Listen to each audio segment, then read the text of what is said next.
essa palavra que o Senhor colocou em nossos corações, que tem como título: Deus trabalha por nós.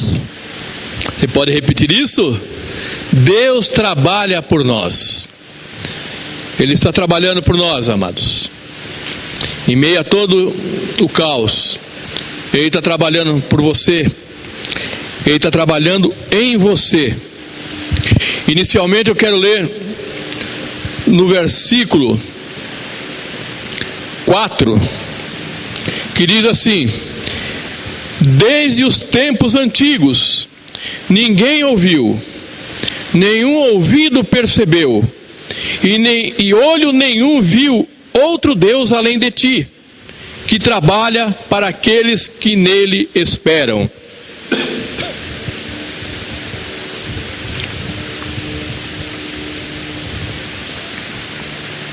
Na Almeida Corrigida diz assim, esse mesmo texto: porque desde a antiguidade não se ouviu, nem com o ouvido se percebeu, nem com os olhos se viu um Deus além de ti, que trabalha para aquele que nele espera. Amém? Então, queridos, é sabido, é do conhecimento de todos, o momento, difícil que o mundo enfrenta, a sociedade como um todo está passando. E nesses momentos como esse, é muito fácil aparecerem salvadores da pátria, aparecerem especialistas em tudo, todo mundo entende de tudo, todo mundo dá palpite em tudo, e isso gera muita confusão, gera muita incerteza, gera muitas distorções. Às vezes nós não sabemos no que crer, não sabemos no que acreditar. O texto que nós lemos aqui,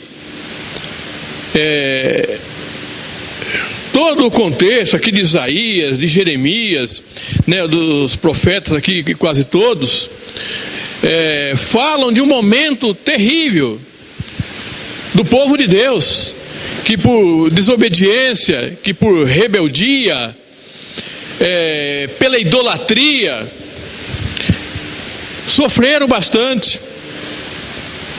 Foram levados cativos, viveram anos no cativeiro, e ainda assim, mesmo em meio ao cativeiro, mesmo em meio à desobediência, à idolatria, Deus tratando deles, Deus cuidando deles, a maneira de Deus.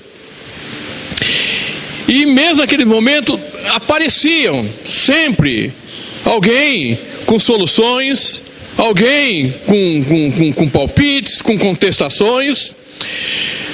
No capítulo 28 e 29 de Jeremias, ali fala, no 28 fala que se levanta ali um profeta, um falso profeta, dizendo que duraria 2 anos só o cativeiro.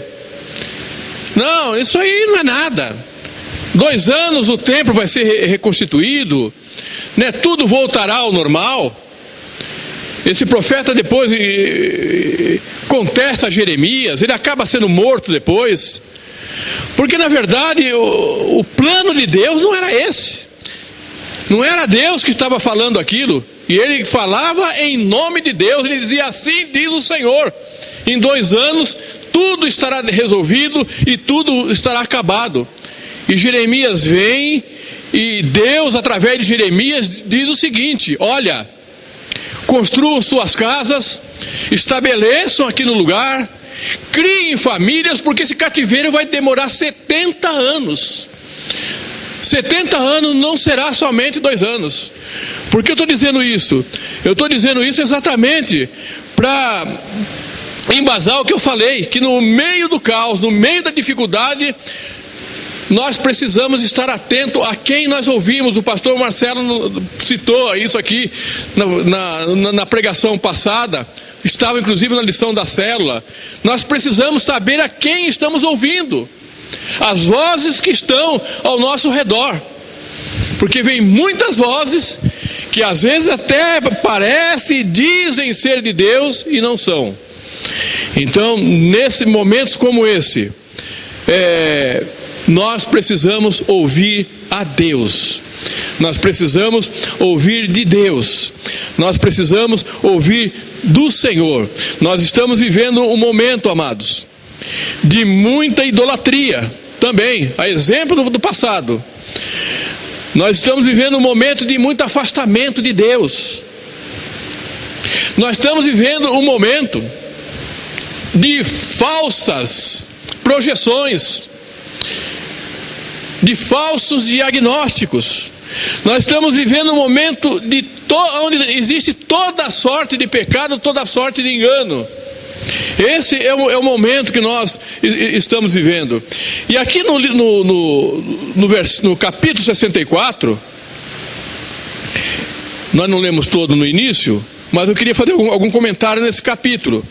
Isaías, ele começa clamando a Deus: se rompesse os céus e descesses, os montes tremeriam diante de ti, como quando o fogo acende os gravetos e faz a água ferver. Desce para que os teus inimigos conheçam o teu nome e as nações tremam diante de ti. Pois quando fizesse coisas tremendas, coisas que não esperávamos, desceste, e os montes tremeram diante de ti. E aí é no contexto dessa oração que Isaías fala desde os tempos antigos. Ninguém ouviu, nenhum ouvido percebeu, e olho nenhum viu outro Deus além de ti, que trabalha para aquele que neles esperam. Ou seja, nesse contexto de caos, de dificuldade, é quando o Senhor desce, e no meio do caos, Ele trabalha para o bem, em favor daqueles que nele esperam. E o 5, vens ajudar aquele que praticam. Vens ajudar aqueles que praticam a justiça, com alegria que se lembram de ti e dos teus caminhos. Mas em seguida, ele muda o tom do discurso. Ele clama a Deus e agora ele começa a descrever a razão do sofrimento, a razão porque as pessoas estavam vivendo e passando por aquela situação. Ele fala: mas prosseguindo nós em nossos pecados, tu te irastes. Como então seremos salvos? No versículo 6 ele fala: somos como o impuro, todos nós. Todos os nossos atos de justiça são como trapo imundo. Murchamos como folhas, e como o vento as nossas iniquidades nos levam para longe. Não há ninguém que clame pelo teu nome. Ele faz aqui um exagero, uma hipérbole. Não há ninguém que clame pelo teu nome, que se anime a pegar-se a ti, pois escondeste de nós o teu rosto e nos deixaste perecer por causa das nossas iniquidades. E aqui no 8, ele muda novamente de direção. Agora ele ora ao Senhor: contudo, Senhor, tu és o nosso Pai. Nós somos barro, tu és o oleiro. Todos nós somos obra das tuas mãos. Então ele aqui se coloca e coloca o povo. Ele coloca aqui no plural: nós somos barro. Ele reconhece aqui a condição que somos. Nós somos barro, dependentes do oleiro. E o oleiro tem total soberania e domínio sobre o barro. Ele trata o barro, ele molda o barro à maneira como ele quer. Todos nós somos obra das tuas mãos. Não te ire demais, ó Senhor. Não te lembres constantemente das nossas maldades. Olha para nós, somos o teu povo. As tuas cidades sagradas transformaram-se em deserto, Até Sião virou um deserto, e Jerusalém uma desolação. O nosso templo santo e glorioso, onde os nossos antepassados te louvavam, foi destruído pelo fogo, e tudo que nos era precioso está em ruínas. Até aqui. Então, amados, é momento de clamar ao Senhor. É momento de clamar ao Senhor e reconhecer que nós somos barro, e Ele é o oleiro, e Ele nos molda. O trabalhar de Deus aqui, por aqueles que nele esperam, muitas vezes, e na maioria das vezes, é o Senhor nos moldando, é o Senhor trabalhando em nós, aproveitando as circunstâncias, muitas vezes adversas, para reverter isso em modelação, em transformação, em crescimento para cada um de nós. E que essa seja a nossa oração nos momentos em que vivemos. Senhor, Tu és o nosso Pai. Nós somos o barro e Tu és o oleiro. Tu sabes de todas as coisas. O Senhor não está alheio a tudo o que está acontecendo. Amados, não é diferente hoje, como falamos. Vivemos num momento de muitas decepções, de toda sorte de pecado e engano. Mas em meio a esse caos, uma certeza nós temos, ou precisamos ter, a convicção de que Deus pode estar até em silêncio. Talvez você olhe assim, cadê Deus? Que não age, que não faz, que não realiza, que não intervém, que não interfere. Tenho a certeza, amados, que ainda que esse silêncio seja verdadeiro, Deus está trabalhando. E aí na tua casa, meu irmão, repita a palavra que Jó disse num momento terrível da sua vida: eu sei que o meu Redentor vive, e por fim se levantará sobre a terra.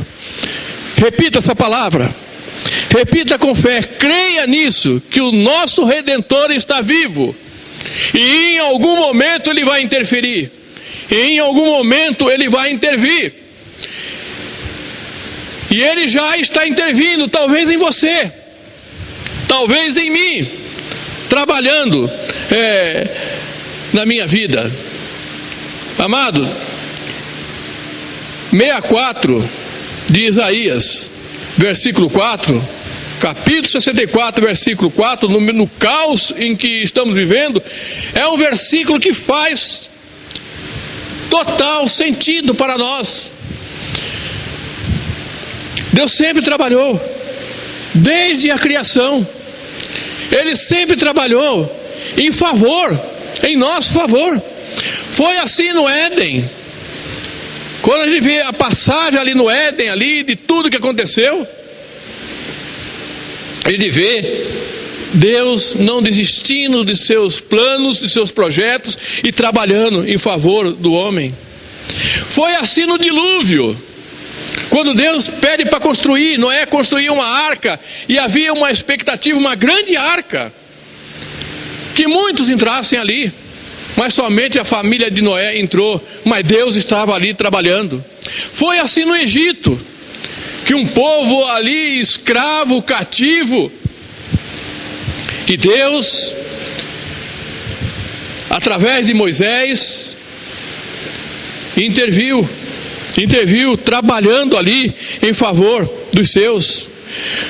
Foi assim no deserto, diante da obstinação, diante da murmuração, diante da rebeldia, diante até da indignação de Moisés ali em determinado momento, mas Deus estava ali trabalhando pelo seu povo, trabalhando em favor do povo. Foi assim com Davi. Leia a história de Davi, toda a trajetória de Davi, com tudo que aconteceu na vida dele, o homem segundo o coração de Deus. É visível, amado, a intervenção de Deus, o Deus trabalhando, o favor de Deus. Foi assim na Babilônia, nos anos de cativeiro, em nenhum momento Deus esteve ausente. Em nenhum momento Deus se ausentou. Sempre presente, sempre trabalhando. Dá para descrever muito, amado. A palavra de Deus de Gênesis a Apocalipse é repleta de momentos, de situações, de exemplos, de episódios que mostra o trabalhar de Deus em todo o tempo, ao longo dos séculos, ao longo dos milênios, ao longo da história. O trabalhar de Deus, muitas vezes trabalhando em grupos, às vezes trabalhando numa nação, muitas vezes trabalhando num povo coletivamente como um todo, e muitas vezes trabalhando numa pessoa. E eu não tenho dúvida, amados, que Deus está trabalhando na sua igreja. Deus está trabalhando no seu povo. Deus está trabalhando em você, aproveitando toda a situação, aproveitando todas as circunstâncias para te moldar, para mudar o seu comportamento, para mudar a sua disposição, para mudar o seu compromisso, para acrescentar fé no seu coração, para aumentar a sua confiança no Senhor, para mudar a história da sua família, para mudar o seu lar. Está trabalhando na igreja, está moldando a igreja. Olhe o que Deus está fazendo. Não olhe só para a circunstância, olha no trabalhar de Deus. E o ápice do trabalhar de Deus, amados, acontece ali no Calvário. Olha, amados, humanamente falando, numa visão humanista, parece derrota, parece que ali foi o fim. Os discípulos até pensaram assim, voltaram para a pesca, voltaram para suas atividades, porque acharam que as expectativas haviam sido frustradas, que as promessas tinham se acabado, que aquilo que Jesus falou não iria acontecer. Mas ali no Calvário, aquele Jesus que foi ali morto, que foi ali envergonhado, que ficou só, ele foi sepultado, sim, mas foram procurar lá na sepultura e o corpo não estava lá. Esse corpo não está lá. Não está lá. Os ossos de Jesus não foram e não serão encontrados, porque ao terceiro dia ele ressuscitou. E a partir daí, o trabalhar de Deus se intensificou na vida da igreja, se intensificou na vida de você, meu irmão. Ele envia o Espírito Santo, os discípulos ali reunidos, e a igreja, assim como ele havia dito que obras maiores faríamos, a igreja do Senhor, com perseguições, com lutas, crescia a cada dia e chegou até nós.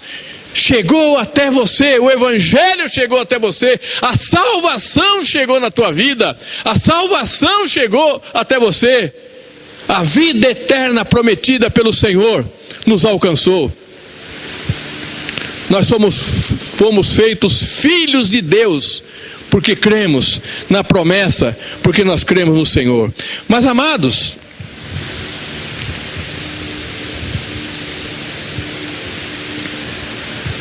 muitas vezes nós sofremos, amados. Eu acho que cada um de nós temos uma história de desilusões, de decepções, de frustrações. Eu passaria aqui amanhã, o dia, talvez dias, contando, narrando episódios na minha vida, que a maioria dos quais eu me arrependo de ter tomado decisões próprias, decisões baseadas na confiança em mim mesmo, esperando que algum tipo de conhecimento que eu tivesse poderia fazer com que eu fosse sucedido em alguns projetos, E grande parte deles, eu tive frustrações por fazer as coisas, muitas vezes até buscando no Senhor, mas não confiando no seu método, na sua metodologia, na sua maneira de fazer. Deus tem a sua forma de agir, Deus tem a sua forma de fazer. Quer ver uma coisa? Deus prometeu para Abraão uma nação numerosa, que nele seriam benditas todas as famílias da terra. Olha para o céu, Abraão. Pode contar as estrelas? Não, assim será a sua geração, a sua descendência. Conta as areias do mar? Não dá, Senhor, é assim será a sua descendência. Mas não cumpre em Abraão. Deus repete essa promessa a Isaac, mas não cumpre, não acontece em Isaac. Isaac não visualiza isso. Essa promessa é repetida para Jacó.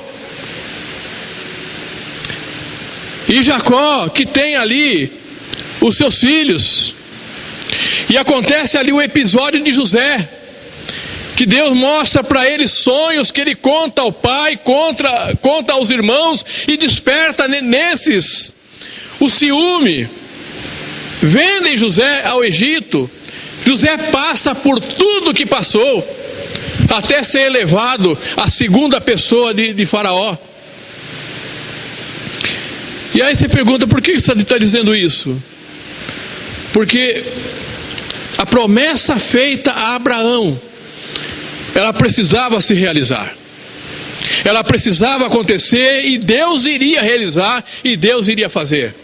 Mas acontece uma coisa: enquanto esse povo estivesse ali reunidos em família, brigando entre eles, discutindo entre eles, Deus sabia que se isso permanecesse assim, eles iriam se destruir, e a promessa não ia acontecer. Aquilo que Deus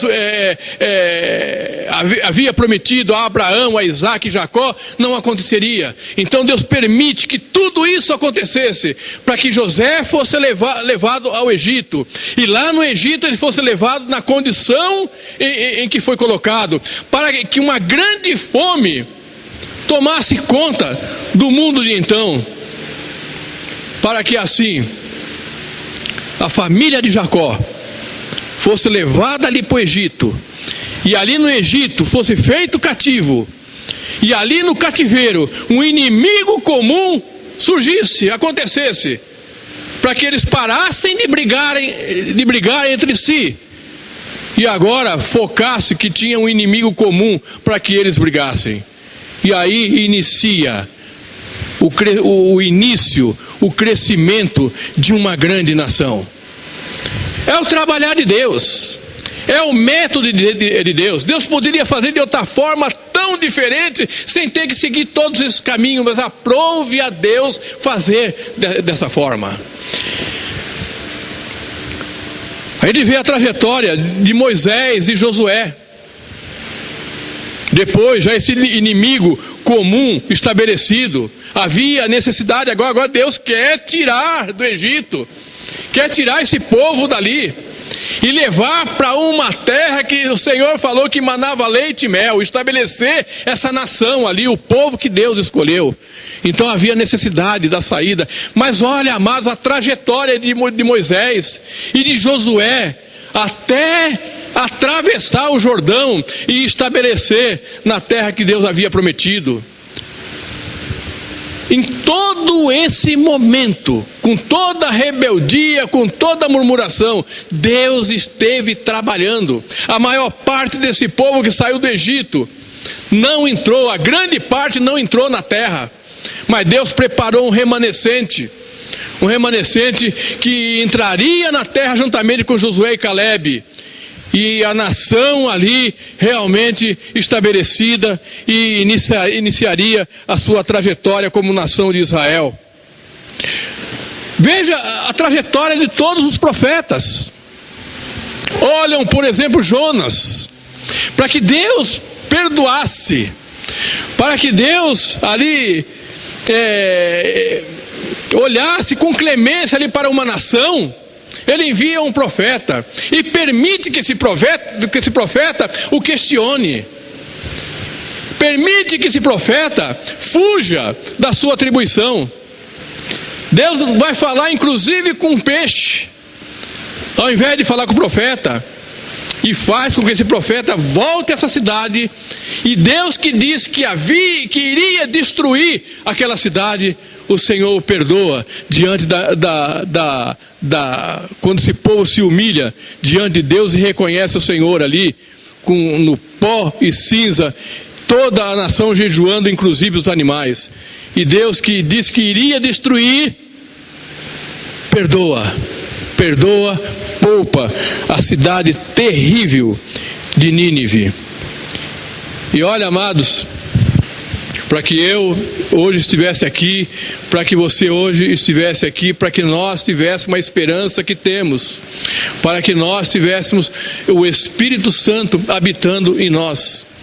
Veja, amados, o caminho que o Senhor escolheu. Enviou seu Filho. 3 anos e meio convivendo aqui como homem, sofrendo, experimentando as mesmas privações que um ser humano comum passa. Contudo, como dizem Hebreus, sem pecado, não pecou, e embora sem pecado nenhum, foi levado ao matadouro. E às vezes a gente olha quão grande amor de Deus, porque precisava fazer assim.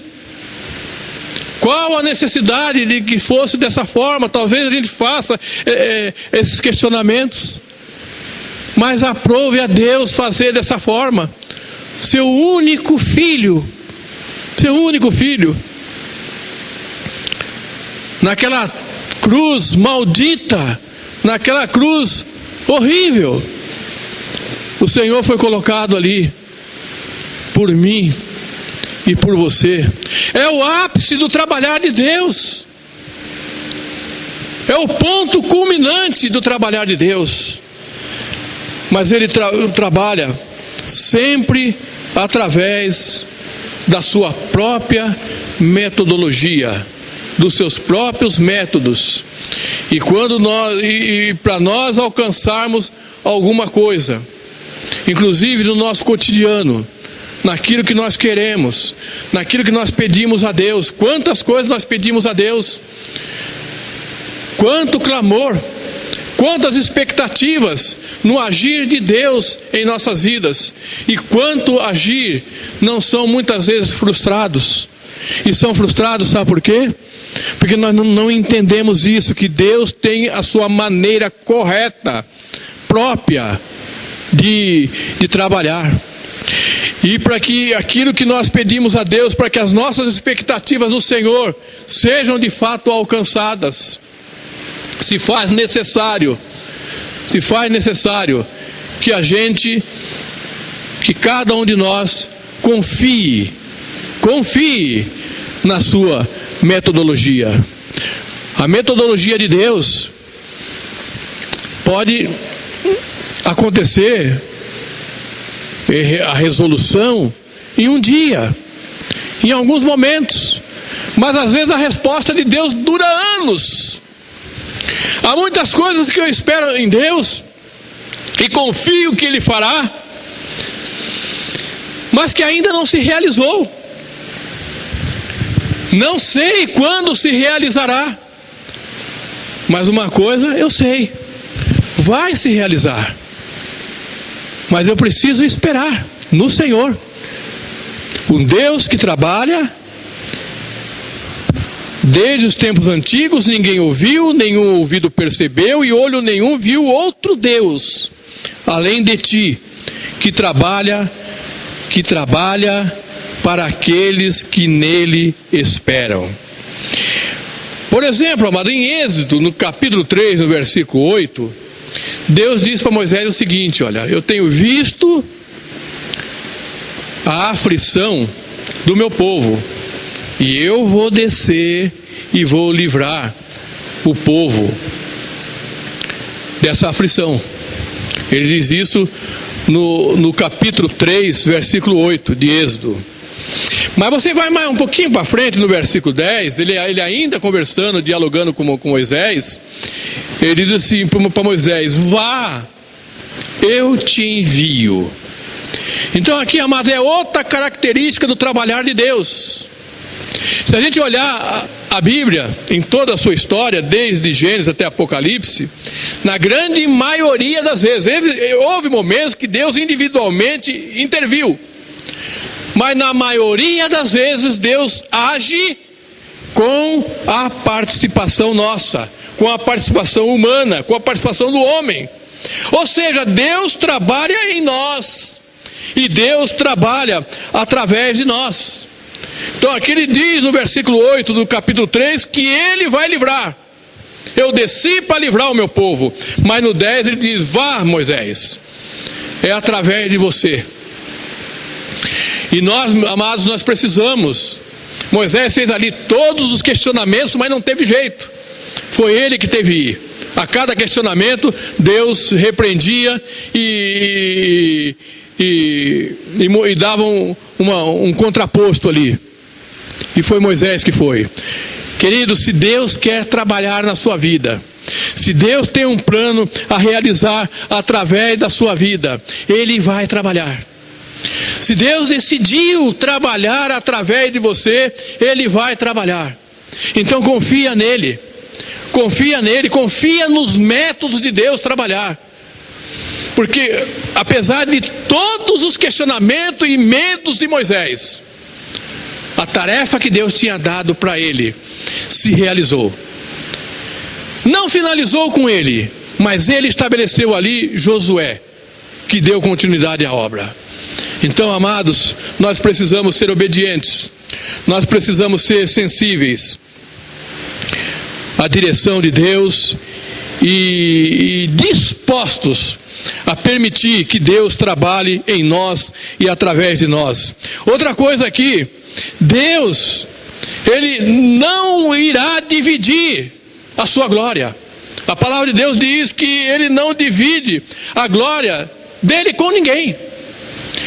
A gente vê Gideão, que de 32 mil pessoas que estavam com ele, soldados ali, Deus reduziu a 300. E diz: Gideão, é com esses 300 que você vai, e vai vencer a guerra.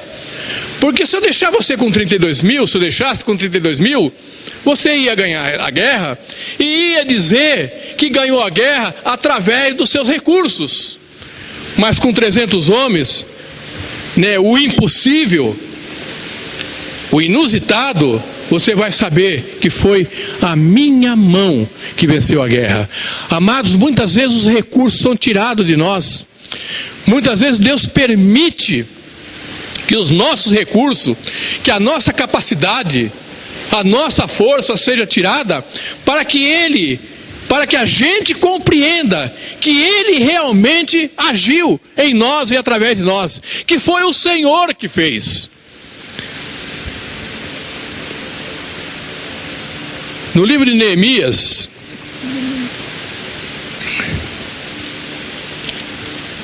no capítulo 3, todo o capítulo 3, mostra aqui Neemias distribuindo o trabalho. Eu não contei aqui quantos, mas ele foi distribuindo pessoas. Até o sacerdote aqui se apresentou no trabalho ali de construção, de reconstrução do muro ali em Jerusalém. Então, todo o capítulo aqui descreve um número enorme de pessoas trabalhando, escolhido ali, nomeado por Neemias. No capítulo 6, ainda de Neemias, no versículo 3, Neemias diz assim: por isso enviei-lhes mensageiro com essa resposta: estou executando um grande projeto e não posso descer. Por que parar a obra para ir e encontrar-me com você. Mas aqui o ponto aqui é esse: estou executando um grande projeto. Então Neemias estava dizendo aqui o seguinte: eu estou trabalhando. Eu não posso interromper um trabalho, porque eu estou trabalhando na construção do muro. Ali Sanbalate queria se reunir com ele, queria frustrar, queria interromper. E ele diz: eu não posso parar o que estou fazendo, Sanbalate, não vou te atender. Não, enfim, eu não posso interromper o que estou fazendo, porque eu estou trabalhando, eu estou executando um projeto. Mas no versículo, ainda no capítulo 6, no versículo 15 e 16, diz assim: o muro ficou pronto no 25º dia de Elul, em 52 dias. Quando todos os nossos inimigos souberam disso, todas as nações vizinhas ficaram atemorizadas e com orgulho ferido, pois perceberam que essa obra havia sido executada com a ajuda de nosso Deus. Aleluia! Glória a Deus. Na Almeida Corrigida diz que a obra havia sido executada pelo próprio Deus. No versículo 3, ele diz que ele estava trabalhando, ele estava executando, mas aqui no versículo 16 diz que foi Deus que fez, Deus que executou. É Deus que realiza, e realiza através de nós. Ao longo da história sempre haverá a participação do homem. Deus trabalha nas nossas vidas. Deus trabalha na sua vida, meu irmão, minha irmã. Deus trabalha na minha vida diariamente, e muitas vezes trabalha através de pessoas, amados. Muitas vezes aquela pessoa que nos incomoda, aquela pessoa que nós não queremos, às vezes nem muito contato, aquela pessoa que às vezes a gente vê como desagradável, inconveniente muitas vezes. E às vezes Deus permite, porque Ele está trabalhando na nossa vida exatamente através dessas pessoas. Às vezes Deus coloca pessoas nas nossas vidas que a gente até nem gostaria de estar com elas. Mas Deus muitas vezes coloca essas pessoas nas nossas vidas para que através dessas pessoas nós sejamos tratados. Talvez muitas vezes a dificuldade, o problema que a gente enxerga nessa pessoa, critica nessa pessoa, é exatamente aquele problema que nós temos que ser tratados. Então Deus trabalha em nós através de pessoas, de um irmão, de uma irmã, de um colega de trabalho, de um vizinho. São N situações que Deus permite a nossa volta através de pessoas, para que a gente seja moldado, para que a gente seja tratado. Deus trabalha através de nós, através das situações, das circunstâncias, momentos que vivemos, situações que vivemos, que muitas vezes não planejamos, não esperamos, o inusitado. Sejam elas boas, sejam elas más, mas através das situações, ao longo da história, ao longo da nossa vida, Deus está trabalhando, moldando as nossas vidas. Deus trabalha em nós através das lutas. Amado, as lutas, ninguém gosta de luta. Mas ela por si só não é ruim. As lutas, quando nós depositamos a confiança em Deus. As lutas, quando nós sabemos, reconhecemos a soberania de Deus, que Deus está no controle de todas as coisas, e que Ele nos ajuda na batalha, que Ele nos equipa na batalha, ela nos faz crescer. A luta, ela nos traz ensinos. É muito ruim quando nós passamos por lutas e não aprendemos. Quantas pessoas que a gente encontra e está sempre paralisado na mesma luta, nas mesmas dificuldades, nas mesmas lamúrias, nas mesmas situações. Sabe por quê? Porque não aprende. Porque não aprende com as lutas. As lutas, amados, é um momento importante na nossa vida para que a gente aprenda. Eu tenho aprendido muito com as lutas que passo. Muitas coisas hoje eu faço diferente do que fazia no passado, porque entre um período e outro eu passei por lutas importantes. E Deus fala fala conosco, trabalha em nós, trabalha em nossas vidas através das dificuldades. Por exemplo, as dificuldades que estamos passando hoje. Nós precisamos aproveitar essas dificuldades, amado, para permitir que Deus nos trate, que Deus nos trabalhe, a nós individualmente e a nós como igreja. Agora, amados, há uma condição aqui, queridos. Aqui fala que Deus trabalha por aqueles que nele esperam. Então, há uma necessidade, amados, de confiar no Senhor. Deus não vai trabalhar se não houver essa confiança. Aqui diz que Ele trabalha ao longo dos séculos por aquele que nele confia, por aquele que nele espera. Olha o que o Salmo 20 diz. Salmo 20 diz assim: que o Senhor te responda no tempo da angústia. O nome do Deus de Jacó te proteja, do santuário te envie auxílio e de Sião te dê apoio.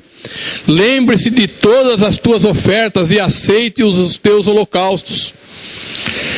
Conceda-te o desejo do teu coração e leve a efeito todos os teus planos. Saudaremos a tua vitória com gritos de alegria e ergueremos as nossas bandeiras em nome do nosso Deus. Que o Senhor atenda todos os teus pedidos. Agora sei que o Senhor dará vitória ao seu ungido. Dos seus santos céus lhe responde com o poder salvador da sua mão direita. E o versículo 7 diz assim: alguns confiam em carros, outros em cavalos, mas nós confiamos no nome do Senhor, o nosso Deus. Dê um glória a Deus aí na sua casa, irmão.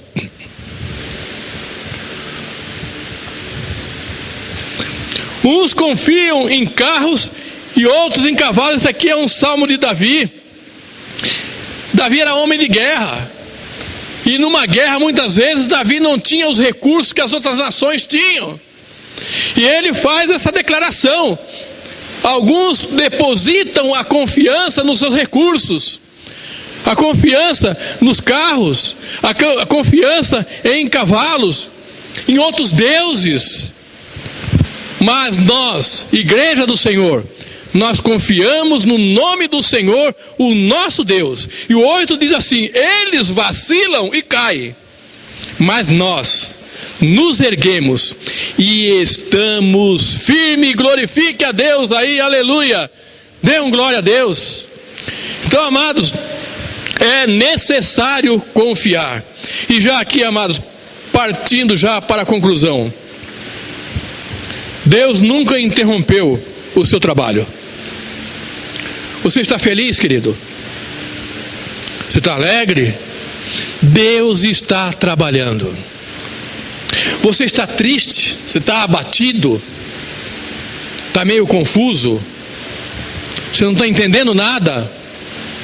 Saiba de uma coisa: Ele está trabalhando. Você está dormindo, está descuidado, está desapercebido, ainda assim Deus está trabalhando. Deus nunca parou de trabalhar. Em João capítulo 5, versículo 17, depois da cura ali no tanque de Betesda, houve ali um burbúrio ali, e Jesus foi criticado ali por ter realizado uma cura no sábado. E ele chega para os fariseus e disse: o meu pai trabalha até hoje, e eu trabalho também. Então Deus nunca interrompeu o seu trabalho.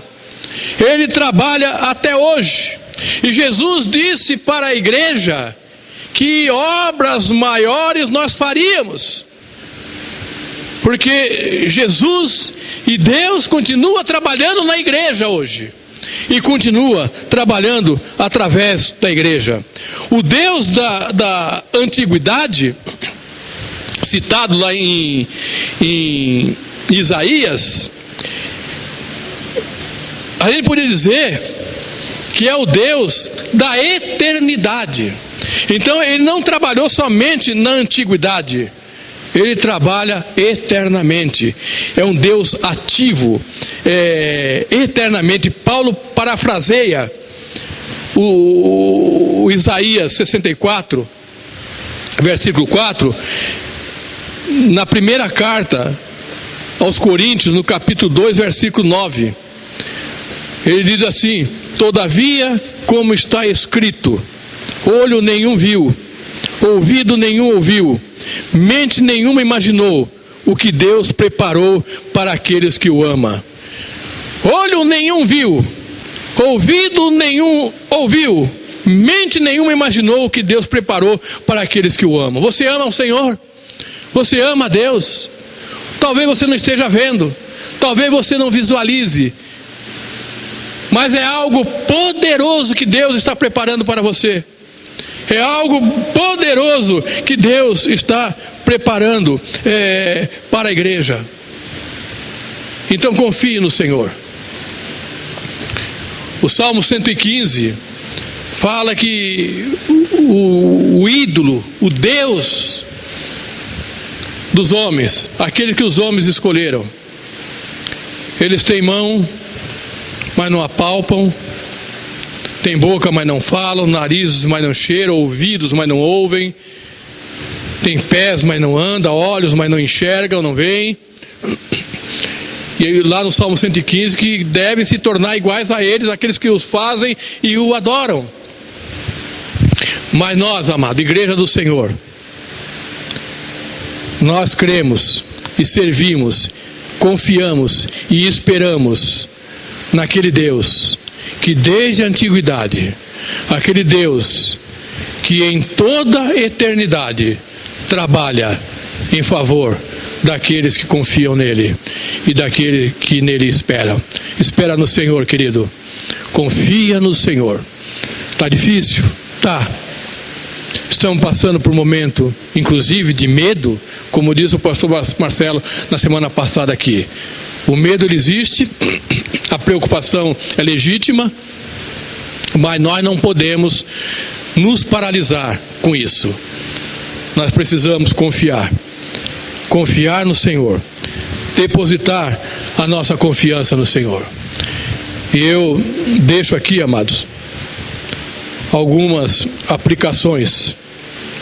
Primeira aplicação: em dias difíceis, saibam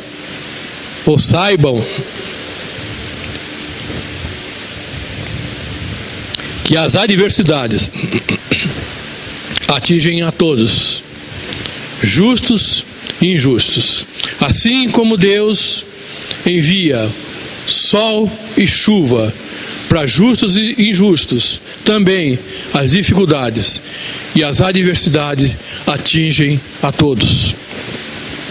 Mas o que faz a diferença, amado, e agora é a segunda aplicação: em tempos difíceis, em tempos complicados, na adversidade, que a gente saiba que Deus não está dormindo, que o Deus que nós servimos não é aquele Deus que tem boca, mas não fala, ouvidos, mas não ouvem, pés, mas não anda, mãos que não apalpam. Nós servimos um Deus vivo. Ele vive. O nosso Redentor vive. E Ele não está alheio a toda essa situação.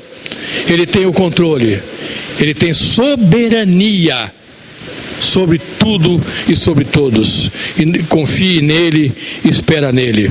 Terceira aplicação: em tempos difíceis, permita ser moldado pelo Senhor.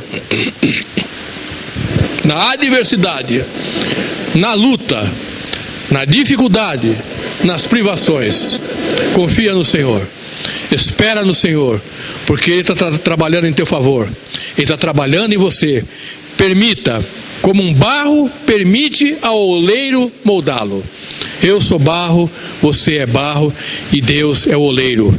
Permita que Ele te molde.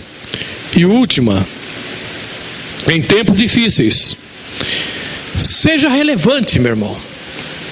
Seja um instrumento na mão do Senhor. A igreja, ela precisa ser relevante na terra. José foi relevante para o Egito e foi relevante para o mundo. Confie no Senhor, espere no Senhor e seja relevante. As pessoas precisam olhar para a igreja e perceber o quanto ela é importante. Isso é desafiador e é frustrante. E em nome de Jesus isso não vai acontecer. Mas é frustrante, de repente, as pessoas olharem para a igreja e perceber que ela não tem importância nenhuma. Exerça nesse momento o teu papel como igreja. E quando eu digo igreja, não é aqui, aliás, não estamos aqui. É aonde você está. Aonde você está, você é igreja. Aonde você se encontra, você é a igreja ali. Exerça o seu papel. Seja relevante nesse momento, em nome de Jesus. O Salmo 37, versículo 3, diz assim: confia no Senhor e faze o bem. Assim habitarás na terra e te alimentarás em segurança. Em nome de Jesus. Amém, meus irmãos? Amém, igreja? Pelo